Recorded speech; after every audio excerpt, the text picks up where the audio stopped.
একটা হরিণ এক লাফে যেতে পারে 23 হাত, আর একটা বাঘ এক লাফে যেতে পারে 22 হাত। অঙ্কের হিসাবে দেখলে কখনোই একটা হরিণকে কখনোই বাঘ ধরতে পারার কথা না। কিন্তু তারপরেও হরিণ কেন বাঘের কাছে ধরা খেয়ে যায় জানেন? কারণ হরিণ যখন দৌড়াতে থাকে তখন বারে বারে সে পেছনে তাকিয়ে দেখতে যায় যে বাঘটা তার থেকে কতটুকু দূরত্বে আছে, এবং বারে বারে এই পেছনে তাকার কারণে সে তার গতিপথটা হারিয়ে ফেলে, তার গতিটা হারিয়ে ফেলে সে, এবং তখনই সে বাঘের কাছে ধরা খেয়ে যায়। ঠিক এই একই জিনিসটা আমরা আমাদের জীবনের সাথেও হয়ে থাকে। আমরা যখন আমাদের সফলতার পথে দৌড়াতে থাকি তখন কিছু মানুষ আসে যারা বাঘের রূপ নিয়ে আমাদের পেছন থেকে আটকে ধরে, তারা আমাদেরকে সফল হতে দিতে চায় না। ঠিক আমরাও সেই হরিণটার মতোই ভুল করি।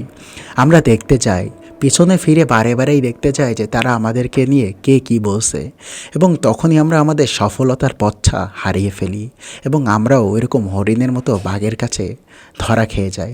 তাই জীবনে যদি কখনো সফল হতে চান তাহলে কখনোই আপনার পিছনে কে কী বলল এটা দেখতে যাবেন না, ছুটে চলবেন শুধুমাত্র আপনার সফলতার দিকে।